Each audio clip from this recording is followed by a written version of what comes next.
मुंबई की सड़कों पर महीनों से भटकती अनुपमा के जीवन का एक नया मोड़ तब आता है जब वह प्रेम के सामने आर्यन के कातिल का पर्दाफाश कर देती है। जिस सच्चाई को वह अब तक अपने भीतर दबाए फिर रही थी, आज उसने उसे प्रेम के सामने रख दिया। प्रेम स्तब्ध रह गया। उसकी आंखों में न सिर्फ आंसू थे बल्कि अविश्वास की गहराई भी थी। वह कल्पना भी नहीं कर सकता था कि आर्यन का कातिल कोई और नहीं बल्कि उसकी अपनी मां ही निकलेगी। यह राज सुनकर उसके पैरों तले जमीन खिसक गई। अनुपमा की जिंदगी का बोझ जो उसने चुपचाप अकेले ढोया था, अब प्रेम के सामने खुल चुका था।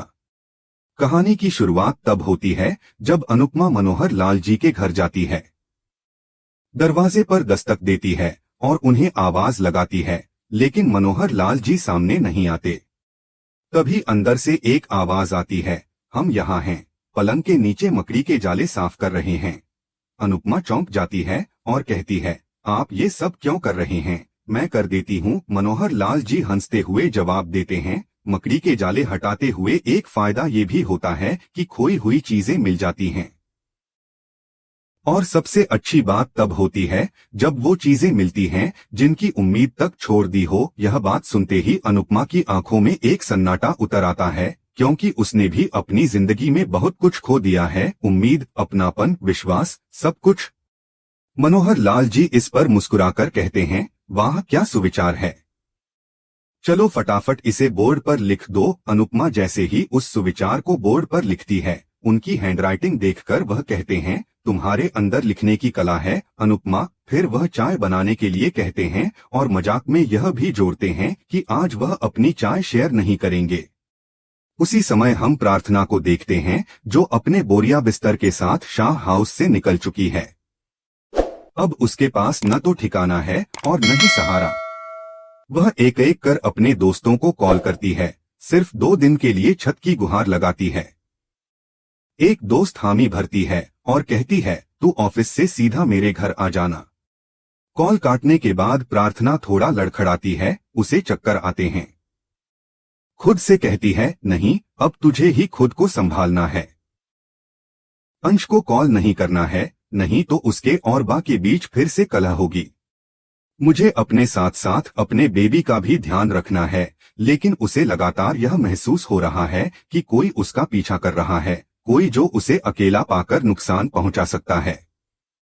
इस बीच अनुपमा रसोई में चाय बना रही होती है और मनोहर लाल जी अपनी शिष्याओं को नृत्य सिखा रहे होते हैं।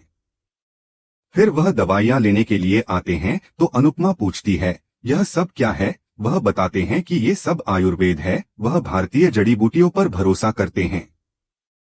कहते हैं, हम भारतीय विदेशी दवाओं पर ज्यादा भरोसा करते हैं, पर विदेशों में अब आयुर्वेद का क्रेज बढ़ गया है। अनुपमा प्रभावित होकर कहती है, अगर मैं आपके साथ रही तो बहुत कुछ सीखूंगी। पंडित मनोहर हंसते हुए कहते हैं, सीखना तो पड़ेगा ही, नृत्य भी सिखाऊंगा। इधर संगीत की ध्वनि सुनकर अनुपमा के कदम भी थमते नहीं हैं। वह अपने आप को रोक नहीं पाती और एक नृत्य स्टेप कर ही देती है, लेकिन फिर अपने आप को संभालती है। नहीं अनुपमा, अतीत में नहीं लौटना है। उधर अंश को जैसे ही पता चलता है कि बा ने प्रार्थना को घर से निकाल दिया है, वह आग बबूला हो जाता है। घर में सबके सामने अंश बिफर पड़ता है, मैंने कभी किसी से कुछ नहीं मांगा, लेकिन आज मेरी बात को कोई तवज्जो नहीं मिली। अंश गुस्से में कहता है, कल मैंने साफ साफ कहा था कि प्रार्थना इस घर से नहीं जाएगी, लेकिन मेरे जाते ही उसे निकाल दिया गया। क्या आपने एक बार मुझसे पूछना भी जरूरी नहीं समझा?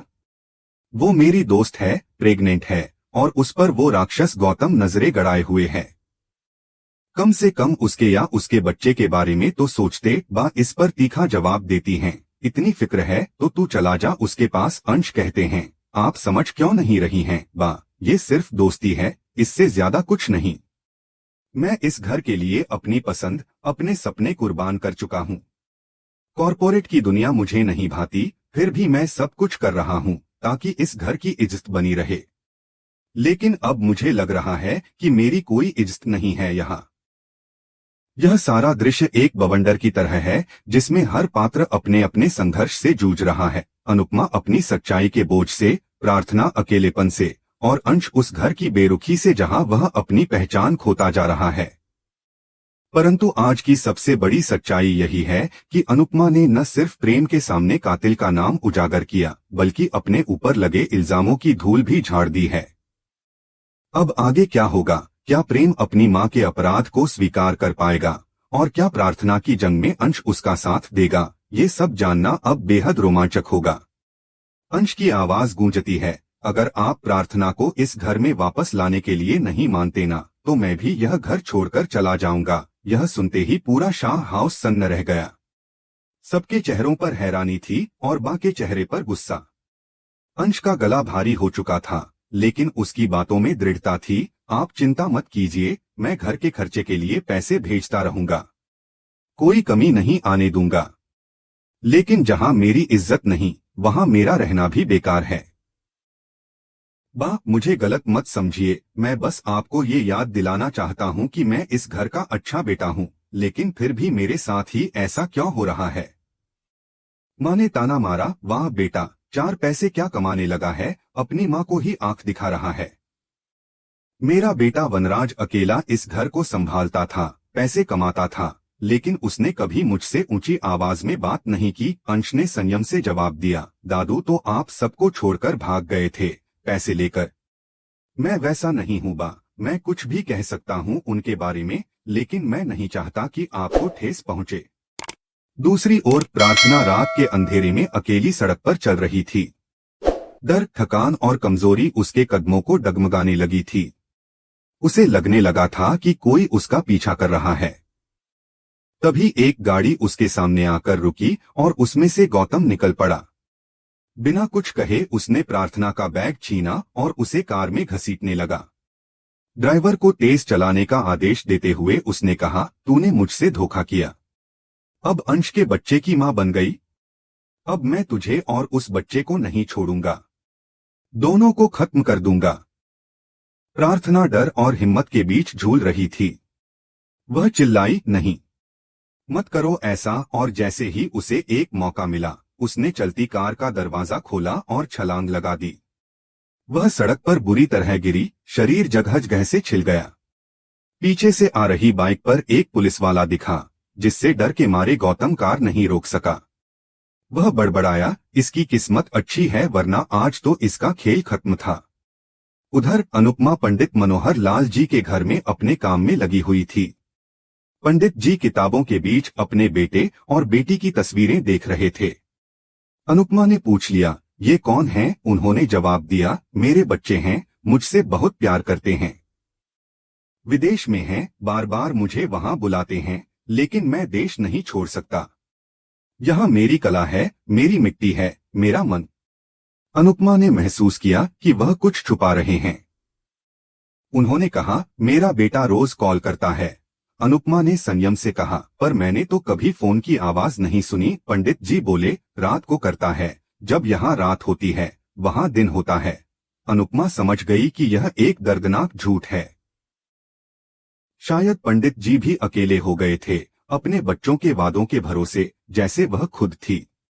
काम निपटाने के बाद जब अनुपमा चलने लगी, पंडित जी बोले, कल मत आना। अनुपमा घबरा गई, अगर मुझसे कोई गलती हुई हो तो माफ कर दीजिए, मुझे काम से मत निकालिए। वह मुस्कुराए, अरे पूरी बात तो सुन लो, कल अहमदाबाद जाना है मुझे। फिर उन्होंने बताया कि पराग कोठारी के साथ मिलकर डांस एकेडमी खोलनी है। जैसे ही नाम लिया पराग कोठारी, अनुपमा के चेहरे का रंग उड़ गया। उसका दिल धड़क उठा, क्योंकि यह वही पराग था जिसका संबंध राही, माही और परी से था। और अगर राही डांस एकेडमी खोल रही है, तो यह मुकाबला सीधा सीधा दिल और अतीत का था। अब सीन कट होता है प्रेम और राही पर, जहां राही बड़े मन से नृत्य कर रही थी। प्रेम उसके पास आया और कहा, तुम्हें यूं खुश देखकर मुझे बहुत सुकून मिलता है, लेकिन एक बात बताने आया हूं, मुझे काम से मुंबई जाना होगा। बंबई का नाम सुनते ही राही चौंकी, काम से जा रहे हो तो घूमना मत, जैसे ही काम खत्म हो लौट आना। प्रेम को कुछ अजीब लगा, आखिर राही को मुंबई से इतना डर क्यों है? क्या वो जानती है कि वहां कौन है? क्या वह अनुपमा को लेकर चिंतित है? और इसी रहस्य, भावना और झटके के साथ यह अध्याय यहीं समाप्त होता है। लेकिन कहानी यहीं नहीं रुकती। सवाल उठते हैं, क्या अनुपमा और प्रेम का आमना सामना होगा? क्या राही और अनुपमा फिर से आमने सामने खड़ी होंगी? क्या प्रार्थना को कोई बचा पाएगा? और क्या अंश अपने रिश्तों को बचा पाएगा? जानने के लिए देखते रहिए अनुपमा का अगला एपिसोड, जहां हर मोड़ पर छुपा है एक नया तूफान।